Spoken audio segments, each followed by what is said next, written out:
Irmãos, hoje nós teremos aqui a presença, e a presença já temos, né? Já algumas vezes, mas hoje é uma participação de uma forma diferente. Professora Charla Grunholm, que é nossa querida e eterna professora do seminário batista, né? Nunca deixará de ser em nossos corações. Ela foi missionária da Junta de Richmond durante muitos anos aqui no Brasil, principalmente aqui no Recife. Ela e seu esposo, o pastor Wilson Grunholm, que foi meu professor de exegese do Novo Testamento no seminário, nos idos lá dos anos 80. Pastor Wilson Grunholm, Deus o levou para si. E Charla hoje aproveita esse tempo que tem para dedicar a vida dela a missões. Ela viaja pelo mundo e fazendo missões e principalmente atuando também na área de suporte também a congregações e etc. Charla, bem-vinda, vem aqui. Vamos. Você prefere aqui em cima, aqui embaixo? Não importa, quer subir? Pode ser? Tá. Agora nós temos um novo púlpito. E esse púlpito, sendo mais fácil de manusear e carregar, é bênção na vida da igreja. Nós já vamos inaugurar os primeiros copos d'água, né? Veja bem. Não inauguramos a pregação ainda, mas os copos d'água já estão inaugurados. Pode ser aqui do lado. Ele tem uma área para suporte de jarra, de copo e também de microfones, né? É uma bênção, viu, irmãos? Estou muito feliz para inaugurar esse púlpito. Irmãos, Ele continua sendo Deus, Ele continua sendo bom. Amém. Eu nunca tinha ouvido esse cântico. Aliás, eu acho que nem precisava de pregação depois da letra de todos esses cânticos, porque, uau, já falaram muito hoje. Para o meu coração já falaram muito. Eu estou tão contente de estar aqui com vocês. Eu acho que vocês não sabem a importância da Igreja Batista da Jaqueira na minha vida. O Lincoln disse, por favor, conte para eles. Nós, quando viemos para cá, nós moramos por 19 anos aqui na André Cavalcante, a primeira rua, depois que você passa a pracinha aqui, a primeira rua à esquerda, ali. E que agora tem uma cafeteria, e era bom que eu não estava lá, porque senão eu ia passar o tempo todo ali na cafeteria, mas nós morávamos ali e começamos aqui, quando chegamos, fomos à Igreja Batista de Casa Amarela, Evangélica de Casa Amarela. Aí trabalhamos lá com adolescentes, com jovens, com casais, e depois chegou uma época que precisavam da nossa ajuda lá na Igreja do Forte, na Igreja Batista do Forte, em Pau Amarelo. Aí passamos 3 anos lá. Depois voltamos para cá e Houston disse, Charla, eu sinto Deus dizendo que necessita uma Igreja Batista aqui na Jaqueira. Igreja Batista da Jaqueira. E ele falava da Igreja Batista da Jaqueira. Falava muito. E orávamos muito e sonhávamos muito. E aí começamos lá em casa um grupo, um pequeno grupo, uma célula, depois cresceu. E aí no domingo a gente celebrava lá, era uma casa grande, realmente a gente comprou cadeiras de plástico, botou lá com o nosso teclado e ali fazíamos a nossa celebração, nosso culto. E aí alugamos aqui na pracinha, tinha uma escola, não sei se ainda tem, ali era uma escolinha pequena. Aí alugamos um lugar ali e ficamos fazendo culto lá. Mas aí tivemos que voltar para os Estados Unidos e justamente nessa época que estávamos indo, aí o seminarista que nos ajudava foi embora, não sei para onde ele foi. E aí a coisa desandou. Mas não desandou, não. Deus já tinha um propósito, né? Ele tinha um propósito. E quando a gente soube lá nos Estados Unidos que Lincoln nos disse que estavam formando a Igreja Batista da Jaqueira, eu pensei que meu esposo ia estourar de alegria, tanta felicidade. Então, eu me sinto membro aqui. Eu não sei o que vocês vão me chamar, membro em ausência, membro, não sei qual vai ser o meu tipo. Eu quero ser membro aqui dessa igreja, lá e aqui, tá bom? Porque eu estou nos Estados Unidos também. E a minha igreja não me deixa ficar mais tempo. Esse semestre eles me deixaram vir. Nós temos uma igreja lá. Começamos uma igreja em espanhol lá, que foi Deus nos preparou para isso. E depois que Rita faleceu, nós ficamos sem pastor e eu dirijo esse trabalho lá e a gente finalmente conseguiu um pastor em novembro. Aí a igreja me permitiu vir para cá passar um semestre aqui no seminário, dando aula, ensinando e tocando. Mas Deus me deu muito mais oportunidades que só isso. Eu acho que essa foi a desculpa para chegar aqui. Mas eu tenho tido muitas oportunidades de conversar com amigos que estavam aqui antes, discipular e ali na Unibra, Deus tem feito muita coisa. E eu estou super feliz. Eu reclamei com Deus semana passada, porque eu queria ficar mais. E Deus disse, quem está no controle aqui? Você ou eu? E eu pedi desculpa a Deus, e aí eu vou-me embora. Mas se ele disser que pode voltar, eu volto. Amém. Igor já me mandou voltar em janeiro, então eu para ir para o sertão, então vamos ver. Olha, eu tenho tanta coisa que eu queria falar, ia levar umas 2 horas, mas eu vou falar bem rápido e você me diz quando tem que terminar, tá bom?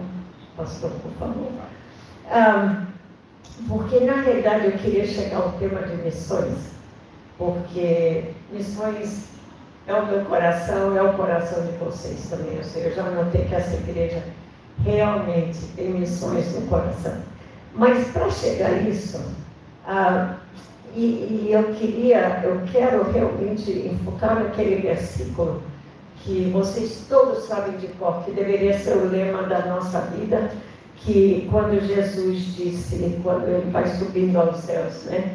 Mas ele diz, e pastor Marcos já se referiu a isso várias vezes quando eu estou aqui: ide, vão e façam discípulos de todas as nações, batizando-as em nome do Pai, do Filho e do Espírito Santo.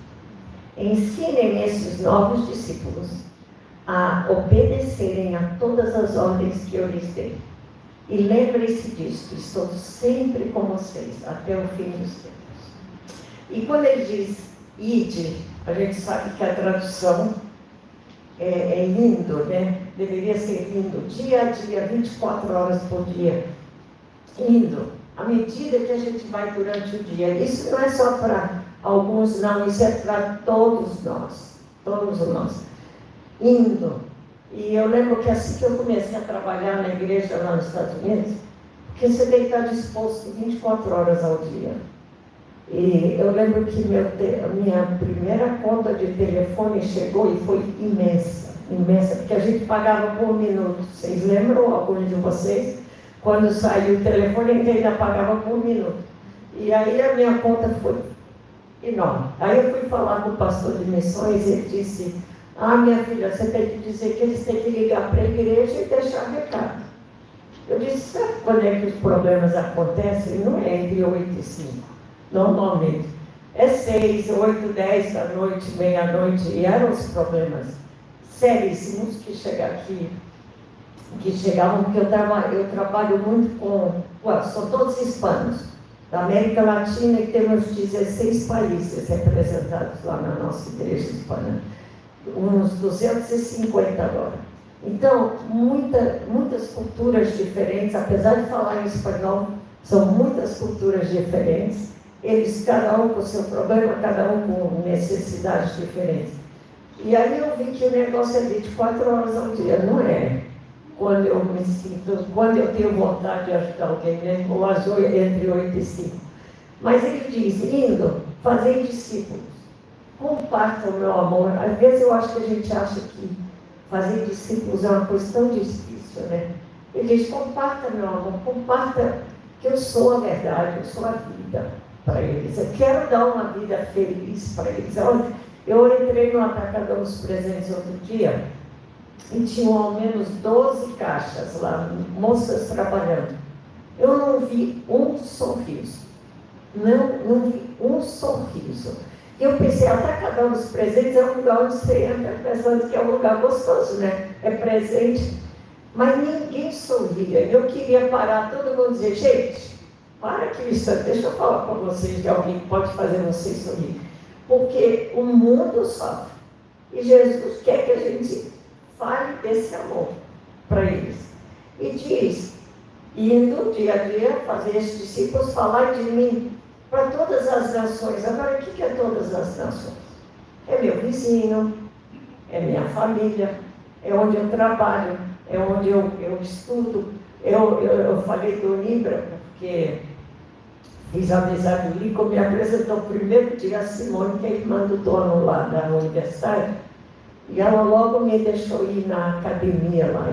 Eu nunca fui a uma academia, estava na hora de ir a uma academia, então, mas eu já fiz tantos amigos lá que já comprei Bíblias, que essa é a minha última semana lá. E eles me perguntam por que eu estou aqui. Aí eu digo, né, falo de Deus, e é tão gostoso, porque todo mundo tem uma necessidade de saber de Deus. Todos têm aquele vazio ali dentro e querem saber, né? Então, tem sido uma experiência linda ali. Eu amo o Libra. E não é só isso, não. Nós temos 2 grupos que já estão vindo do Libra, um grupo que vem lá toda terça e quinta agora, estuda a Bíblia ali, no seminário com a gente. Imagina, tem 29 mil alunos ali. Você não vai ter que ir para lugar nenhum. Ali mesmo você já tem uma cidade. E é uma cidade ali. Então, todas as nações já estão ali, ensinando. E como é que a gente vai ensinar? Através do exemplo da gente, através da vida da gente. Ele diz, ensinem, mostrem a eles. Esses grupos pequenos que vocês têm, não tem nada melhor não, porque é onde ali no grupo pequeno você pode se expor, pode contar, pode orar. Nós temos, eu me meti em tudo ali no seminário, e eu estou no grupo pequeno, né, à noite lá. Só que o grupo pequeno deles começa às 10 da noite, que é quando as aulas terminam, aí vai ter meia-noite e meia.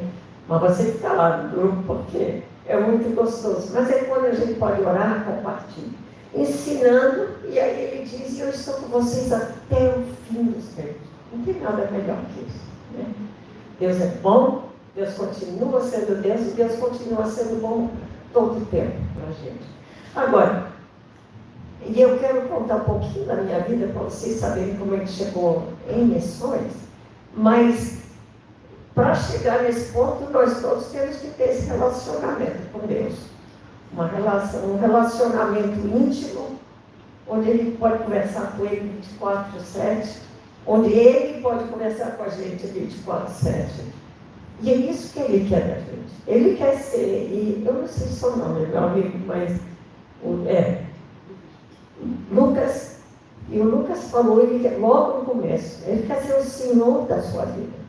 Ele não quer ser número 2, 3, 4, não. Ele quer ser o Senhor, ele quer ser o centro da sua vida. Ele quer que você tenha a Ele na sua vida.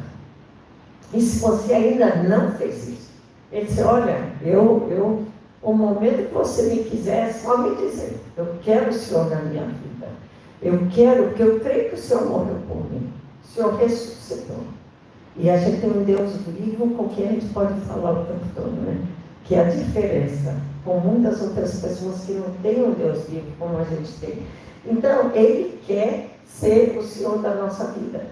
E uma vez Ele é o Senhor da nossa vida, nós temos que ir indo falar desse Senhor, que é o Senhor da nossa vida. E aí começa essa jornada tão gostosa com Ele, né? Não? Que eu fico pensando como deve ter sido gostoso lá no Jardim do Éden conversar com Jesus, né? Com Deus. Ele falando, eu não sei do que eles falavam não, mas eu estava pensando que eles devem ter falado das estrelas, das aves, eu não sei, mas Deus com Adão lá, e Adão curtindo tudo isso. Mas depois Adão e Eva estragavam tudo, né? Aí eles, não, a gente, porque nós somos os pecadores, né? E aí começa toda essa parte de Jesus vindo dar vida por nós e querendo ser o nosso Senhor. Mas eu estava pensando na minha vida e eu comecei a pensar no passado eu cresci com missões dentro de casa. Meus pais vieram para o Brasil em 1941, foram missionários aqui 45 anos, lá no Rio de Janeiro. E eu cresci com missões sem saber que eu estava crescendo com missões. Eles viviam isso, era noite e dia lá em casa. Eu lembro, eu estava nas mensageiras do rei, não sei se vocês sabem o que é isso, mas mensageiras era o nosso grupo de missões, e eu estava estudando um livro de Adoniram Judson, né? Que era missionário, saiu dos Estados Unidos e foi ser missionário. E eu achei que homem extraordinário. Aí eu falei com a minha líder da mensageira, eu disse, que coisa extraordinária, deixou o país e foi lá, e ela disse, mas seus pais deixaram o país deles, estão aqui. Eu disse, é mesmo, eu nem sabia, assim, nem pensava assim, pensava que todo mundo fazia isso, né? Saía, ia ser missionário. Mas cresci assim. E eu sou produto de gerações, e gente, eu acho que nós temos que viver assim dia após dia. Eu sou meus pais, meus avós, meus bisavós, meus tataravós, todos seguindo a Jesus. E isso passou de geração em geração. E eu vou ser bisavó em dezembro. E eu só quero ver isso passando de geração em geração. Todos estão firmes em suas igrejas. Mas não é firme só na igreja, é o relacionamento com Deus, né? Que tem que estar sempre em dia. E, gente, Ele quer falar com a gente. Eu digo isso porque é um relacionamento tão vivo. Ontem, vocês não sabem como eu amo a praia. Maria sabe que eu amo a praia. Mas, olha, eu amo a praia. Eu por mim, vivia ali na areia. Eu vivia discipulando na areia, seria o melhor para mim. Mas eu ontem, naquela chuva, eu pensei, eu ainda tenho que ir à praia, porque meu tempo aqui está acabando. Peguei um Uber e fui para a praia. Aí, chuviscava, mas eu andei 1h30 na praia. E era o meu tempo de oração, e eu ia começar já a pedir. Deus disse, hoje você vai ficar quietinha e eu que vou falar com você. E olha, foi 1h30 maravilhosa, porque eu ia começar a fazer um pedido, ele disse, já tomei conta disso, quero que você me escute. E eu acho que nós temos que ter esse relacionamento, porque imagina se você só falar com a sua esposa, domingo de manhã, quando você chega aqui, como você faz aqui, né? Vem para o culto, imagina se você só faz isso uma vez por semana com a sua esposa, ou com seus filhos, ou com sua namorada. Ela não vai ser sua namorada há muito tempo, se você só falar com ela uma vez por semana. E nós temos que ter isso, esse relacionamento. Mas, então, eu cresci aqui no Brasil, cresci lá no Rio de Janeiro, estudei música, que foi um dom que Deus me deu, um amor que eu tinha pela música, e fui crescendo com música e tocando nas igrejas. Meu pai, eu tocava acordeon, e meu pai, ele que me ensinou, e aí me levou no presídio uma vez lá em Bangu, para tocar lá em Bangu, com os presos, e eu cresci assim.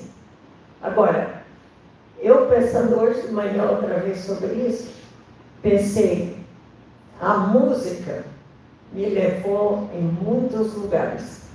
E como Deus usa o nosso talento, o nosso dom, e todos nós temos, que Ele nos dá. Como Ele usa para entrar em lugares que de outra forma não podíamos entrar, né? Então, eu tenho visto como Ele tem usado, porque eu cresci lá no Rio, fui para os Estados Unidos com 15 anos para fazer universidade.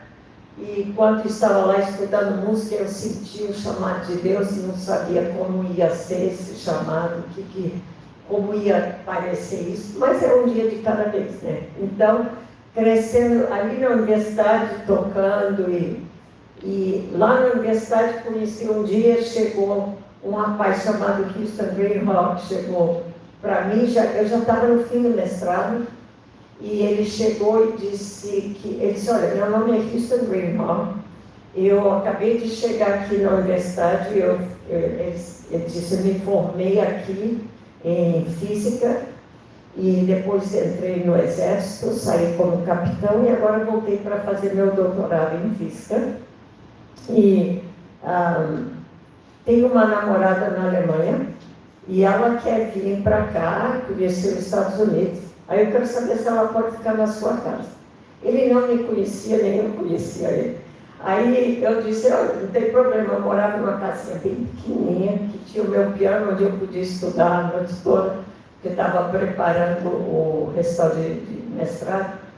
E aí eu disse, pode. Aí ele disse, então vamos sair sexta-feira à noite e a gente fala sobre a minha namorada e como ela vai chegar aqui, etc. Aí a gente saiu na sexta-feira à noite e conversou, a gente conversou, foi muito, mas não falou de namorada nenhuma, mas conversamos muito. Aí ele disse, como a gente não falou dela, vamos tomar café amanhã de manhã? E vocês já estão vendo onde a história está indo, né? Aí ele disse, vamos conversar amanhã de manhã. Aí tomamos café, conversamos, mas não falamos da namorada. Aí almoçamos juntos, jantamos juntos. Aí no domingo fomos à igreja juntos, que era a igreja do meu avô. E almoçamos juntos, e domingo à noite ele me pediu para casar. E eu disse sim, e passamos 55 anos casados. E amém, amém, amém. A namorada nunca veio. Eu me tornei a namorada, né? Mas ele pediu desculpa a ela também, mas eu acho que pediu a você. Mas, como Deus faz as coisas, né? Só que aí eu estava me casando com um rapaz que ia fazer, estava fazendo seu doutorado em física. E eu tinha esse chamado, mas Deus faz tudo perfeito. E não levou muito tempo, não, foi bem rápido. Eu não falei nada, Deus falou com ele. Ele chegou para mim e disse, olha, eu não estou feliz fazendo esse doutorado em física, não é meu chamado. Eu acho que Deus está me chamando para ser pastor. Eu disse, yes, vamos embora. Então, aí fomos para o seminário, terminamos, ele fez mestrado em divindade, aí fomos, a primeira igreja foi que recebemos um convite para ir para a Inglaterra, para ir ser pastor de uma igreja batista europeia, da Convenção Europeia. Aí fomos para lá, tínhamos uma filha de 1 ano e meio, Denise, fomos para lá, passamos 5 anos lá. E enquanto estávamos lá, aí foi algo tremendo, Deus abençoou, Deus usou, e aí ele lá sentiu que precisava estudar mais e foi para a Universidade de Cambridge e fez o mestrado em teologia lá. Depois voltamos para os Estados Unidos para ir fazer o doutorado em teologia bíblica. E ficamos, agora o tempo todo eu estava trabalhando, porque estava estudando, né? Então eu estava dando aula lá nas escolas e tocando e trabalhando nas igrejas. Tivemos outra filha na Inglaterra, a Lena, e depois viemos para o Brasil. E aqui encontramos o nosso Marcelo, que adotamos em São Paulo, que é o nosso xodó também, né? Mas assim, e aí, de lá, quando terminamos o doutorado, ele terminou, viemos para o Brasil para ser missionários. E fomos para São Paulo, passamos 5 anos em São Paulo e depois viemos para cá. E era aqui que Deus nos queria, na verdade, eu acho que no final das contas. Mas, e aqui, eu dizia, Deus, como é que eu vou usar a música para chegar ao povo? Porque eu cheguei a um ponto aqui, eu estava ensinando no seminário, tinha muitos alunos, muitas horas no seminário. Estava na igreja, trabalhava com o coro, trabalhava com jovens, adolescentes e amava o que eu estava fazendo. Mas eu senti Deus dizendo, olha, o povão está aí lá fora. E você não está chegando no povão, onde o povão está. E isso tornou algo assim bem profundo. E eu disse, ok, Deus, me mostre como fazer isso. Aí aquele versículo em Mateus que diz, quando eu estava nu, me vestiste, quando eu tinha fome, me deste de comer, quando eu estava preso, me visitaste. E aquele versículo ficou batendo na minha cabeça. E eu pensei, ok, quando estavas nu, me vestiste, eu pensei, eu já dei roupa para as pessoas, coisas assim. Aí pensei, quando eu estava com fome, me deste pão. Justamente nessa época, eu estava fazendo uma ginástica de... Como é que chama na água? Hidroginástica. E tinha umas amigas lá e nenhuma delas, na realidade, era crente, não era evangélica, mas... E o professor dizia que a gente perdia mais peso na língua do que no corpo, porque a gente falava era muito. Não fazia muita ginástica, não, mas conversava era muito, não. Mas essa amiga chegou de Charla, você viu aqueles... Você já viu os xeracolas lá na igreja do Espinheiro, na igreja católica do Espinheiro? Eu disse, olha, eu não passo por ali. Ela disse, tem uma turma bem grande, vamos lá trabalhar com eles? Eu disse, vamos. Agora, fomos naqueles convites, vamos você, porque ela nunca apareceu lá. Mas, eu disse, vamos. Aí eu peguei meu teclado, botei na minha Kombi, que a gente tinha, e passei lá na igreja, tinha uns 27 meninos e meninas ali, todos com a sua cola. Aí eu parei o carro e disse, gente, abaixei a janela e disse, vocês querem cantar comigo? Eles olharam para mim e disseram, tia, a gente está com fome. Aí eu disse, puxa vida, já comecei errado aqui, né? Aí voltei correndo e disse, vocês aguardem. Corri e comprei umas coisas para dar para eles comerem e voltei com o teclado. Aí eu disse, vamos cantar? Vamos, tia, qualquer coisa. Aí eu disse, olha, a minha única regra é que você tem que colocar cola contra a parede enquanto ele está cantando. Só enquanto ele está cantando. Tá bom, colocaram. De vez em quando um parava e ia cheirar a cola, voltava, porque precisava da cola. Eu perguntei um dia, por que vocês estão com essa cola? Sabe que a gente tem muita fome, tia. E quando a gente cheira a cola, a fome passa. Aí doía ouvir essas coisas. Mas aí o padre que morava na esquina me viu e ele perguntou quem era aquela mulher que estava lá no local dele ali. Porque aí toda terça e quinta-feira eu ia para lá. E a gente fazia música. E aí o negócio começou a ficar tão gostoso, tão gostoso. E aí o padre perguntou quem era e ele disse, alguém disse, é uma evangélica aí que está aí fazendo isso. Ele disse, olha, pergunta se ela não quer entrar dentro do pátio da igreja. Eu pensei, uau, nunca tive um convite assim, né? Então, entrei com os meninos, as senhoras da igreja começaram a ajudar, trazendo pasta de dentes, construir coisas. A coisa cresceu, foi lindo, lindo, lindo. Os meninos chegaram a cantar para o prefeito da cidade, foi algo bem bonitinho. Mas, e aí eu levava meus alunos para o seminário também, porque se fazia música comigo, tinha que ir nesses lugares, então eles iam. Mas aí, ainda incomodada, porque eu estava ali com aqueles meninos, mas não estava chegando onde eu acho que Deus queria. E eu pensei o que o versículo disse que estava preso e me visitaste. Aí eu pensei, uau, não fui a nenhum presídio. Aí eu pensei que qualquer um entrava no presídio. Aí eu me arrumei, fui lá no Aníbal Bruno e cheguei lá e falei com a gente, ele disse, o que você quer? Eu disse, eu quero falar com o diretor aqui. Eu pensei, eu vou fazer música aqui, né, com esses homens. Aí ele disse, mas você quer falar o quê com ele? Eu disse, não, eu quero falar com o diretor, porque eu sabia que ninguém ia me deixar entrar assim. Aí ele disse, qual é seu nome? Aí eu digo, olha, meu nome é Charlotte Hallett Greenhall. Esse é o meu nome verdadeiro. Mas eu aqui sou Charlotte Greenhall, né? Mas quando é necessário eu uso meu nome. Eu tenho uma carteira, eu sou brasileira porque eu nasci no Rio de Janeiro. Mas o meu nome não é muito brasileiro, então, quando ele me perguntou o nome, em vez de eu dizer Charlotte, eu disse Charlotte Hallett Greenhall. Aí ele me olhou, eu acho que ele achou que eu era alguém bem importante por o nome desse, e disse, então deixa eu perguntar, e me deixou entrar. E o diretor disse, o que você quer? Eu disse, olha, eu queria começar um coro aqui com os homens aqui do ano. Aí ele me olhou assim, meio espantado, e disse, quem é você? Eu disse, olha, eu sou uma missionária, trabalho no seminário. Ele disse, tá bom, você pode vir cantar, mas não pode fazer nada religioso. Não tem problema, eu disse, deixa eu entrar. Então eu cheguei lá, ensinei cantando o hino nacional, o hino do esporte, que eu conhecia muito bem, o hino, os outros eu não conheço muito bem, mas Aí fomos cantando músicas assim, folclóricas. Aí eu perguntei se eu podia cantar a música do Natal.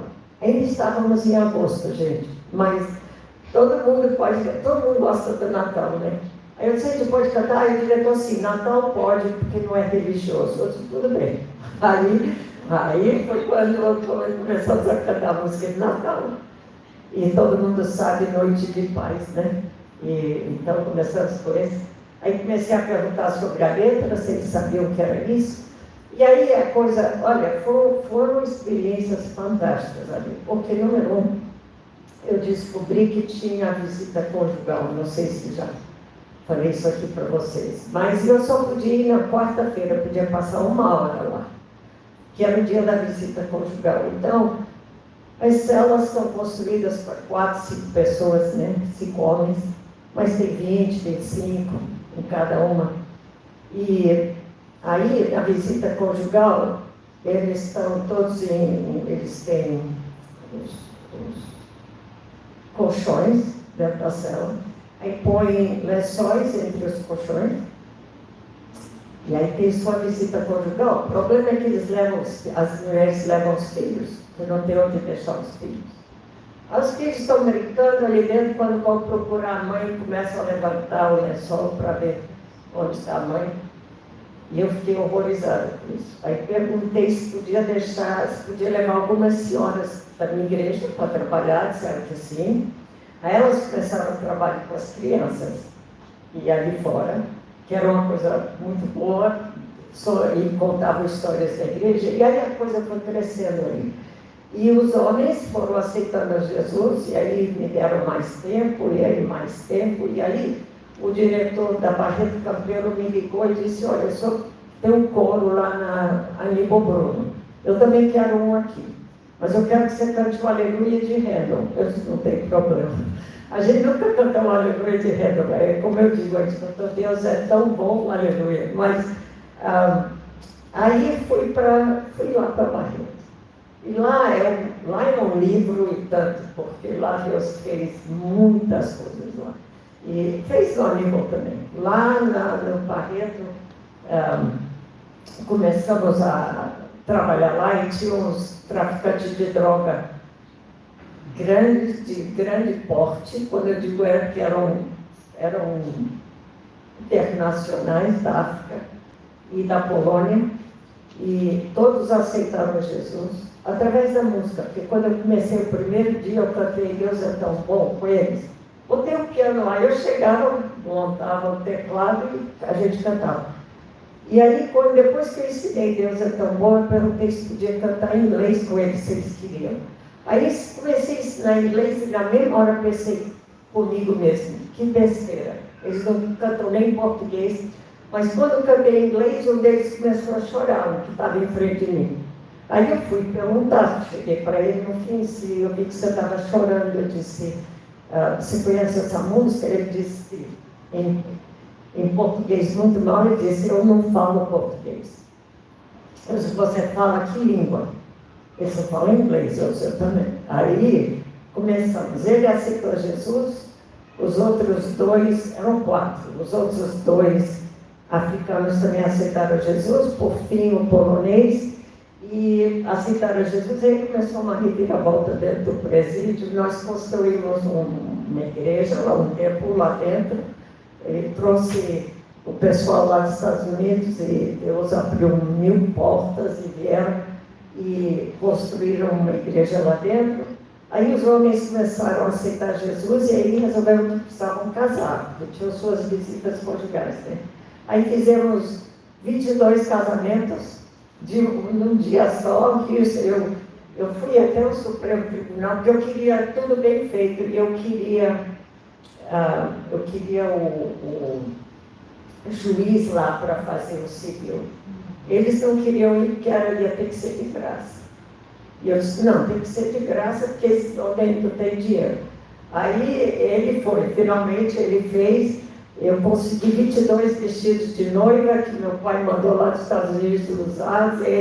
Aí foi algo de grande, foi muito lindo lá. 22 bolos, porque eu estava em Casa Amarela e todo mundo lá é panificador em Casa Amarela, então tinha muitas padarias. Aí foi algo lindo. Mas isso tudo começou com o cântico Deus é tão bom, aleluia. Eu digo para vocês. Porque foi com música que nós entramos. E aí, o diretor lá da Polícia Federal, o superintendente me ligou e disse, eu quero um coro aqui. Aí eu disse, eu não quero fazer coro na superintendência, na Polícia Federal. Mas eu pensei, Deus, será que é outro convite daquele, sabe? E aí eu disse, olha, eu não tenho tempo, eu só tenho tempo na quarta-feira de meio-dia a 1. Ele disse, então venha. Aí fui lá conversar com ele, e porque nessa época todo mundo queria coro, não sei como é hoje, mas esses lugares todos queriam ter coros, né? Aí cheguei lá e eu pensei, a Polícia Federal é quem prende mesmo os meus presos, então quem sabe não é uma fonte de entrada. Cheguei lá, aí ele disse para mim, na noite antes, ele ligou e disse, olha, eu só quero dizer que talvez, eu não sei quantos vêm, talvez chegam 4 ou 6, cheguei lá e tinha 44 pessoas, esperando para participar do coro. Aí começamos a cantar, e aí logo eu entrei com o Natal, né? Eu nem sei que mês a gente estava, mas eu aproveitei logo para começar com o Natal, porque podia cantar música sobre Jesus. E começamos, e foi bem lindo, porque eu descobri que tinha um hino da Polícia Federal que ninguém sabia, o hino oficial. Aí eu fiz o arranjo de 3 vozes e a gente cantou, e veio o superintendente lá de Brasília, o grandão veio e ele queria. Aí o superintendente aqui disse, por favor, faz um ensaio extra para a gente, para ele estar pronto para ele quando chegar. Eu disse, olha, é o seguinte, eu faço se o senhor me der 10 minutos para falar do que eu quero falar. Aí ele disse, Charla, ele sabe que eu era missionário, ele disse, eu disse, olha, é o seguinte, eu faço o ensaio extra, mas eu quero 10 minutos. Aí ele disse, tá bom, ele queria o ensaio. E, gente, foram 10 minutos assim, só quando Deus está ele está falando, ele falou, e no final era uma fila. Porque cada um tinha um problema, cada um queria oração, e cada um queria falar comigo e não sabia, e com vergonha de falar na frente do outro, e era bem assim no ouvido. Mas eu vi como Deus trabalha, e tudo isso através de música. E aí, através dos presídios, eu aprendi espanhol, porque eu fui para o Peru, eles me pediram para ir para lá, e para aprender espanhol, fui no Senac, aprender 4 meses de espanhol lá. E aí no Senac eu pude falar de Jesus no último dia, porque tinha que fazer uma prova oral, e a prova oral era sobre a pessoa mais importante que a gente conhecesse, que falava espanhol. Aí eu pensei, e eu já tinha uma cantora hispana, que era lá da Espanha, que eu ia falar, e senti Deus dizendo, e eu falo espanhol também. Aí eu disse, ok, Deus, vou falar sobre você então. Aí preparei lá minha fala lá, e eu fui a primeira, porque eu ia ter que viajar. Aí eu disse, sabe que vou comprar Bíblias em espanhol para esses meninos. Eram todos meninos, assim, a paz irmãos se preparando para a faculdade, para entrar, né, para fazer a vestibular. Aí eu botei uma Bíblia debaixo de cada cadeira, e eles gostam de livros, né? Então, no final, aí eu comecei dizendo, olha, eu vou falar da pessoa mais importante que eu conheço que fala espanhol. Eu disse, agora, viveu muitos anos atrás, mas ainda está vivo. Aí a professora me olhou assim, abriu o olho assim. Mas aí eu falei. E foi tão gostoso, porque no final eu mandei pegar um presente que estava debaixo da cadeira, eles abriram, a gente começou a ler a Bíblia. E foi porque eu tinha começado lá no presídio, eu precisava aprender espanhol, né? E agora Deus, na realidade, estava preparando a gente para os Estados Unidos, porque lá eu tenho a nossa igreja em espanhol. Mas nos Estados Unidos, quando eu estava aqui antes de viajar, antes da gente ir, chegou um grupo de homens do Alabama que queriam construir igrejas aqui em Recife. E eu já estou terminando, para vocês já.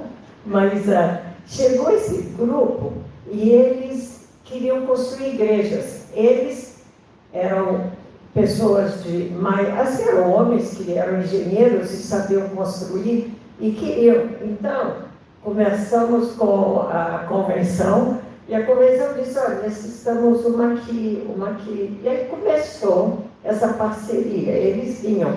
E aí me pediram para ser a pessoa que, desse lado aqui, que preparava tudo para eles. Aí comecei a trabalhar com eles. Mas aí o Cristo no dia disse, olha, aqui em Recife tem tantas possibilidades, por que a gente não vai para o interior? Né? E que era o sonho, eu acho, da convenção, ir para o interior. Eles ficaram animadíssimos. E nisso nós voltamos para os Estados Unidos. Aí eu disse, então agora eu vou aproveitar a minha igreja também, trazer o pessoal. E aí começamos essa parceria que a gente tem até hoje, que já construíram 25 igrejas, aliás, mais agora, porque era uma por ano, e começaram isso em 2001. Só que agora eles estão fazendo 3, ok, a gente chega, e o que acontece é que eles vêm, e eu trago os jovens da minha igreja, os jovens são a mão de obra, os homens dão as instruções agora. E a igreja, e as igrejas ajudam com dinheiro. Cada um paga a sua passagem, paga a sua estadia, tudo. E a gente vai para o interior e constrói uma igreja. Enquanto eles estão construindo, a gente trabalha com as crianças. E a gente traz uma clínica de óculos, aí fazemos toda a clínica, todo mundo ganha óculos, precisa de óculos de graça. E trabalhamos com as mulheres, com os homens, é fantástico, é fantástico. Já fomos, onde é que a gente foi, que é tão longe, 7 horas lá? Itá, Lincoln, aquela igreja que a gente foi, que lá no interior, lá perto de São Francisco, eu acho. Tacaratu. Já fomos até Tacaratu, já fomos Carnaíba, muitos lugares assim. Mas a gente vai, e esse ano nós estamos indo para Chechel, porque pastor Humberto tem nos ajudado muito, vocês eu acho que alguns conhecem, e ele quer normalmente construirmos uma igreja. A igreja dele está muito pequena. Então nós vamos construir uma adição, é um prédio atrás, porque eles vão fazer um trabalho bem grande com as crianças. Eles estão trabalhando muito com as crianças ali de Chechel, e a Compassion vai entrar com eles e vai ajudar. Então, nós vamos construir ali. Já preparamos tudo para 150 crianças, porque diz que nós vamos ter 150 crianças. Então, estamos trazendo todas, aí eu já deixei isso lá e o pessoal me ajudou. A gente traz tudo.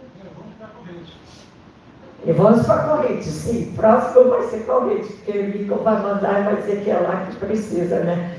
Porque nós construímos a igreja e trabalhamos lá com as crianças e aí minha filha faz toda a parte dos óculos lá e é uma coisa assim tremenda, porque você entra e a comunidade toda te vê lá e é fantástico, gente, só sei dizer isso. Mas isso é para todo mundo estar fazendo. Eu sei que eu estava pensando, às vezes a gente diz, não posso ir, eu vou orar, eu dou meu dinheiro. Isso é fantástico, oração primeiro. Mas às vezes eu acho que a gente usa isso também com a desculpa. Não, eu dou meu dinheiro e vocês vão fazer. Como aquela amiga que disse, vamos trabalhar com as crianças, mas era para você trabalhar com as crianças. Eu acho que o nosso ID é para todos. Não é para 1 ou 2 ou 3, é para todos. E vocês são uma igreja missionária. Então, o ID vai ser de todos. E quando a gente vai, ele promete, estou com você até o fim dos tempos, não é? E eu quando fui nomeada missionária lá, eu estava em Isaías, lendo Isaías, e estava no carro com o Wilson e a gente estava chegando lá. Eu disse, Wilson, olha o que Deus acabou de me dizer. E essa versão aqui é um pouquinho diferente, mas diz, em Isaías 55, diz, e vocês irão com alegria e em paz. Os montes e as colinas cantarão, e as árvores do campo baterão palmas. Onde antes havia espinhos, crescerá o cipreste. Onde antes havia ortigas, brotará a murta. Isso resultará em glória para o nome do Senhor. E eu senti que era uma promessa que Deus estava me dando, que em alegria eu ia ir. E olha, essa alegria não morre não. Eu ainda estou alegre, ainda estou indo. E vou até Deus dizer que chega, que eu posso parar, mas eu nem quero parar, né? Não quero parar. Então, eu acho que Ele nos dá essa certeza que vai estar conosco e vai conosco. E vocês continuem, agora nós temos a oferta de missões estaduais que está chegando e eu acho que vamos dar oferta também, vamos orar e dar oferta. Eu não estou dizendo para não dar não, tá? Mas dê oferta e vá também. Como vocês foram para a corrente, eu não pude ir, mas soube que foi fantástico, né? Então, quem sabe ano que vem a gente constrói uma igreja em corrente. E vocês orem por nós nessa viagem, por favor, porque nós estamos entrando ali com o Evangelho, né? Com a mensagem de Jesus. E que Deus abençoe vocês. Amém. Então, irmãos, que história incrível, hein? Vamos louvar a Deus por isso. Chamamos o grupo de louvor, mas antes eu queria agradecer a Charla por esse momento tão inspirador aqui para nós. E eu estava pensando o seguinte, Charla, aquele dia que você conheceu Houston, foi um dia, eu posso até dizer, um kairos, porque veja o que acontece. Ele tinha uma namorada na Alemanha. E nós sabemos que o namoro é uma fase de conhecimento. É preciso namorar antes de noivar e antes de casar. E hoje os jovens estão atropelando isso, essas etapas. E essa é uma das razões por que se dão mal. Eles já entram de cabeça e quando já estão juntos, morando juntos, aí descobrem que não era para ter ficado com aquela pessoa. Então não teve problema nenhum ali. Porque se Houston ficasse preso a esse compromisso por uma questão de consciência ou moral, certo? O que aconteceria? Duas famílias iam sofrer mais adiante. Porque não estava nos planos de Deus aquele casamento na Alemanha. E quando vocês namoraram e casaram, duas famílias foram ricamente abençoadas, formando a terceira. E muitas vidas foram abençoadas e salvas por Jesus, através do ministério de Houston e do seu ministério, que é um ministério só, na verdade. Por tudo que você falou, Jesus. Deus é maravilhoso. Louvado seja Deus. Muito obrigado. Tenha uma viagem de volta abençoada. E volte no ano que vem para estar com a gente.